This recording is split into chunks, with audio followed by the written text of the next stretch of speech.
Welcome to the Geek podcast, where tonight was going to be my triumphant return, I think. But then life happened to BJ, so it's just me here. This is kind of weird. This is going to be a mini episode. I'm back because I've been gone, because we bought a house and sold our house, and I have been basically unable to record due to that for 6 weeks. And it came out of like nowhere. So from your perspective, I think I've been gone for 4 episodes. It might have been 5, but BJ and I quickly recorded 2 as soon as we found out this was happening. And then I haven't had my recording set up. It's been packed and physically away from me until literally yesterday as I'm recording this. So in a way, the timing is really bad that BJ had something come up last minute tonight, but in another way, it's really good because I'm actually available to fill in. So we get an episode in the feed for you guys this week. Otherwise, that wouldn't have happened. We were supposed to talk all about the move, so we're still going to do that. We're going to do that next week because it's a long topic.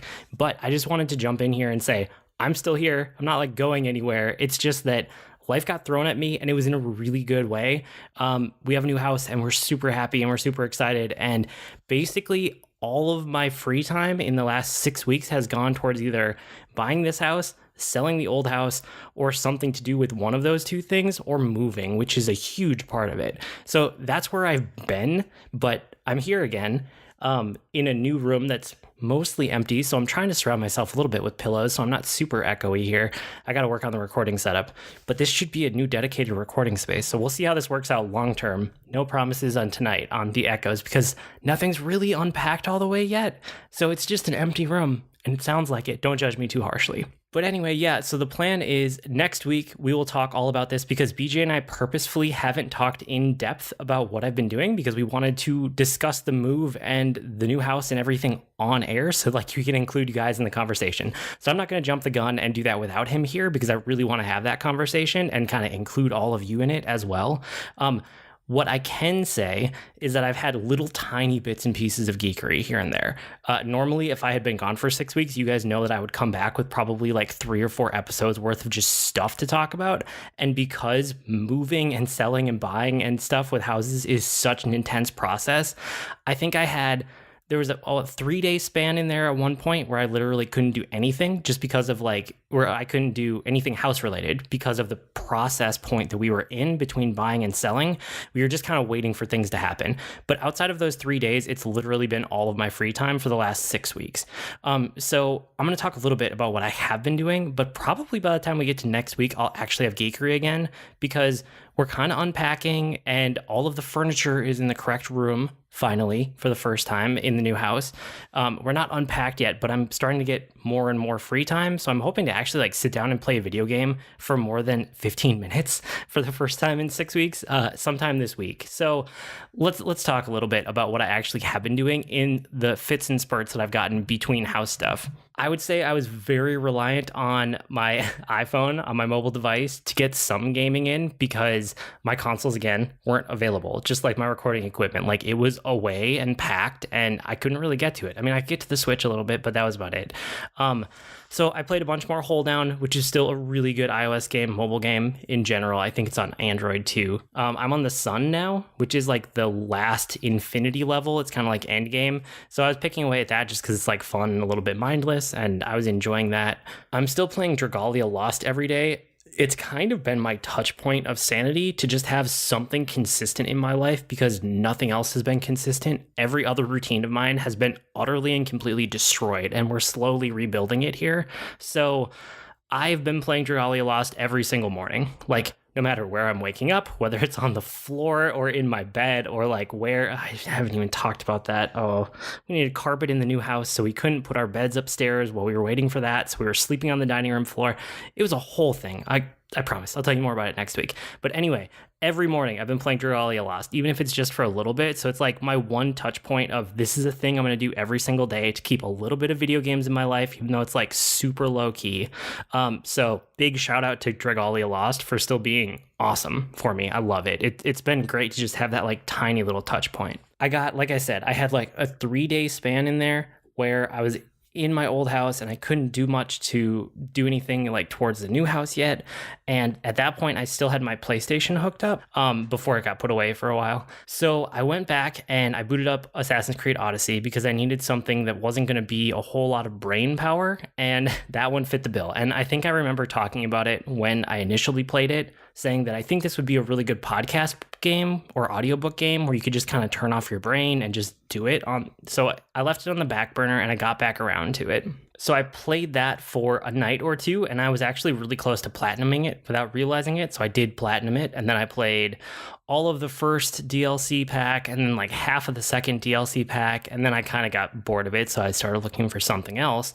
And it was the week that Kingdom Hearts 3 came out and BJ was freaking out about it, and then he had the episode with Austin that I listened to where they were both, well, it was kind of mixed, I guess, but they talked about it enough that it got me interested, and I was like, if I'm ever going to play it, I'm going to play it right now while people are talking about it and while it's like a big topic, because it won't last, and before I have to put my PlayStation away, and then it'll be, a month later and I will have just kind of missed it.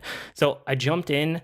I didn't quite beat it all the way. Kingdom Hearts 3 was intimidating to get back into, but I beat the first two games in the series, the first two mainline games, so I at least wanted to give 3 a shot and see.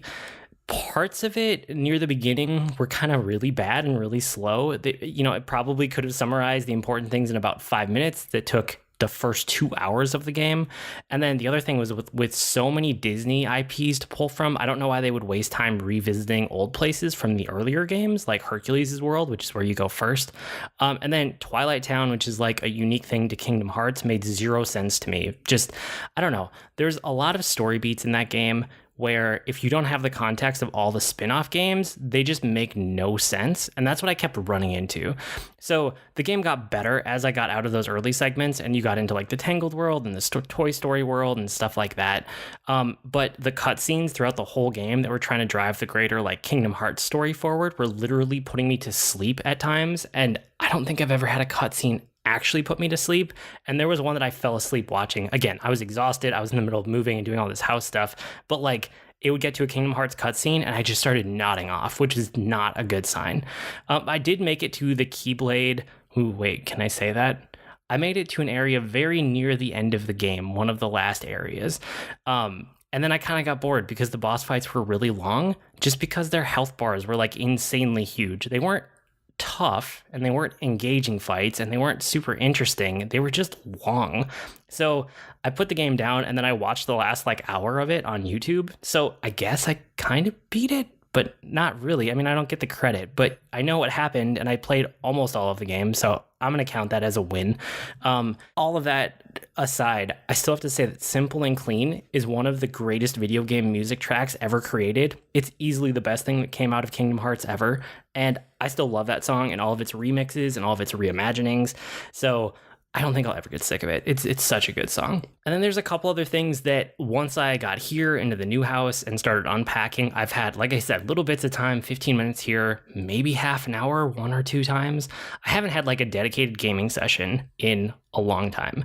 So I played the Anthem demo. It was rough to even get into it, but the little bit of gameplay that I played did seem fun. Actually, was this in the old house or was this the new house?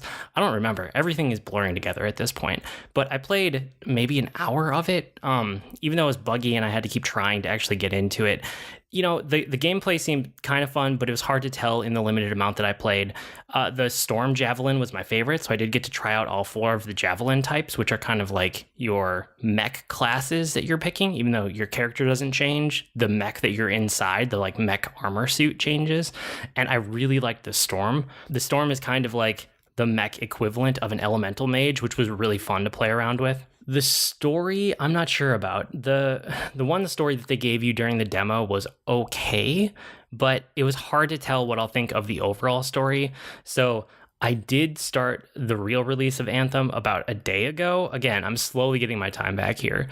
And I think I played maybe an hour between 2 different play sessions. So I'm really just in the intro. Too early to judge the story, but I'll report back about what I actually think of the main game probably next week. I'll have had some time to dig into it. The other main game that I actually had some time for was Wargroove, and that's because it was on the Switch and the Switch could travel with me and it didn't need to be docked in the console to play it. So I haven't done a ton of handheld Switch playing ever. Not really. I mean, I've done little bits, but nothing major. So Wargroove was the first time I did that. So I played, I don't know, maybe 4 hours all in of Wargroove. Again, my time has been broken up into little bits, so I've been playing little bits here and there. It's definitely based on Advanced Wars or Advance Wars. I think it's Advance without a D on the end. I could look it up, but we're going to roll with it because that's the kind of week it's been lately. But it's definitely based on Advance Wars. It reminded me of how much more I like Fire Emblem compared to Advance Wars. Like, Fire Emblem has personalities and relationships and levels, and it has advancement and progression of your units and upgrading and these RPG mechanics. And, it has this persistence to it where there are no real generic faceless units on your side. And Advanced War had the opposite, where like there's one unit with personality, which is your commander unit, and everybody else is just like a faceless grunt that you can create from buildings, and like they all just kind of, every soldier is the same, or every whatever is the same. So Wargroove follows in that mold, and the characters have a little bit more personality than they ever did in Advanced War. And you also get to have them on the battlefield with you, which I thought was pretty cool. It's fun to have those commander units out there that can do different things. But in the end, it just made me want Fire Emblem more. So I'm kind of tempted to go back and play more Fire Emblem Heroes because like I've been doing a lot of mobile gaming lately and I still have it on my phone and I still kind of do the free stuff in it. I'm not really playing Fire Emblem Heroes, but I still log in every day and get the free orbs out of it. And like if they ever give you a free summon, I'll do that kind of thing. So this game made me want to go back and check that out, which is not what I was anticipating. But I think what I really want is the next Fire Emblem game. So they talked about that in the Nintendo Direct that was sometime in the last week or two. Time has no meaning for me. It's all blurred together. I'm so sorry. But they talked about the new Fire Emblem game. It got delayed till July, but I'm still super excited about it. It's always been one of the games that I was the most excited for on the Switch. And that hasn't really changed. So I'm fine waiting until it's done. Like, I don't need to rush it. I just want it to be good once it gets here. So I'm going to hold out for that one. I've kind of put Wargroove on hold just because it's not scratching the exact itch that I'm after. That being said, if you were an Advance Wars fan and you really like that game, you should 100% go get Wargroove. You can get it on Switch, you can get it on PC, and I think it's on Xbox also. It might be on every system. I don't even know at this point. But go out and get it because it is Advanced Wars, but brought up to slightly more modern standards and then kind of put into a fantasy world instead of like a modernish world. It's really, really good if you're a fan of the series. I had a lot of time for audiobooks while I was packing and cleaning and moving and doing other stuff. So I actually listened to Divine Dungeonborn. And this is for an episode that we owe to one of our listeners. So I ended up listening to that, and then I had time, and I liked it, and I got hooked. So I actually listened to the next 2 in the series. So I've read the first 3. So BJ and I need to have a conversation about that on air, talking about the lit RPG genre. So we're excited to do that one. I'm going to hold my thoughts until we get to that episode because, again, that's a bigger discussion that we want to have for you guys to hear. The last piece of geekery that I have is, it's going to sound so dumb, hardware stores. Like, I have a newfound appreciation for hardware stores. The house that we bought it's not super old, but it's also not new construction. So there was a lot of like little updates that we wanted to do to it. Nothing major. We're not like doing massive renovations or knocking down a wall. But my wife and I we didn't realize we've gotten like handy at house stuff over the last 5 years of owning our own house in our townhouse. So when we were looking at this new house and we saw lots of little stuff that like, we want to change those light fixtures and do the sinks or do the faucets and, paint and do new like switches and a bunch of electrical work. And it was all this stuff that like we know how to do, one of us or the other knows how to do. It just requires going out and getting the parts and then doing the labor yourself. So we weren't intimidated by that, even though I know it turns out a lot of other people can be. Our real estate agent was really surprised as we were eyeing it up, being like, oh yeah, we can do that, and we can do that, and we can do the other thing. But my inclination when I need a part or I need an object or something is to go buy it on Amazon. It's kind of where I go for everything. And when we were working on house stuff, you need things like right away. So I was going to Lowe's and Home Depot and Menards, and the selection that they have there is just amazing. It's phenomenal. And it's dumb because it's like obvious, but I think I've lost my appreciation for when brick and mortar stores are actually a good choice to go to. And buying this new house has really like turned me around on, oh yeah, there are a bunch of use cases where it makes more sense to just run to the store. I still am going to buy most of my stuff on Amazon because that's the way that I function these days. But for hardware, for pieces, for, bolts and switches and electrical wire and the things that I needed, is like vent covers and, painting supplies. It's like, just run to Lowe's, run to Home Depot. And the amount of selection they have is just astonishing. So it's so dumb to like geek out about a hardware store, but it's more of this realization that there is a really good place for brick and mortar in some specific industries, even if I still think that e-commerce is better for the most part. Most of the time, it's not always true. So I'm going to give my shout out, my love to hardware stores in this very limited context. And I'm sure I'll be back to one of them in the next week or two, just doing more house projects. And those will come up on the podcast, I promise. I think that's going to be about it for this mini episode this week. Again, next week, I want to have that larger conversation about the fact that I moved and everything that went into it and why it happened and why we had no warning and all of that. But it's a good thing. It was all good. It's been a lot, but it's exciting. We're really excited to get settled and to start like living here and feel like this is home. I mean, we have been living here, but it doesn't feel like home yet. We're still in that weird in-between stage. But anyway, again, I want to have that conversation with BJ. So even though it's kind of a navel-gazy episode where I'm just going to talk about myself and moving and all of that kind of stuff, that's the plan for next week. Of course, we'll always pair some geekery with it. And I'm hoping to actually have dug into like Anthem or maybe Apex Legends, or I have a whole list of things that I've missed out on the last month and a half. So I will probably come back next week with a bunch more geekery than I had this week. That's actually like video games and the stuff that I normally talk about. I think that's about it.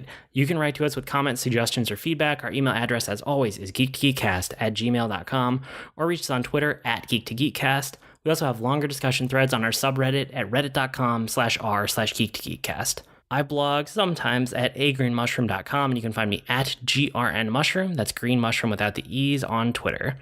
BJ is at Professor Beej on Twitter. Give him a shout out because, again, life happened to him this week, but he still deserves your love.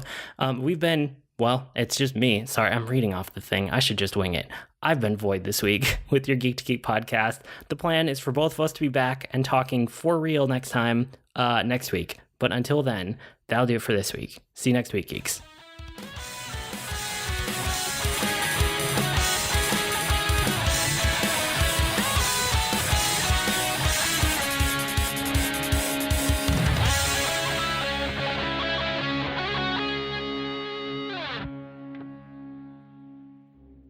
Hi everyone, I'm Katie. And I'm Chelsea, and we are the hosts of Tea Time with Katie and Chelsea. We are two best friends who love pop culture and talking about pretty much whatever we want. Katie! Yes? Stop thinking about Zac Efron and tell our future listeners what some of our latest episodes have been about. Well, we've talked about Zac Efron. No, get it together, Katie. Fine.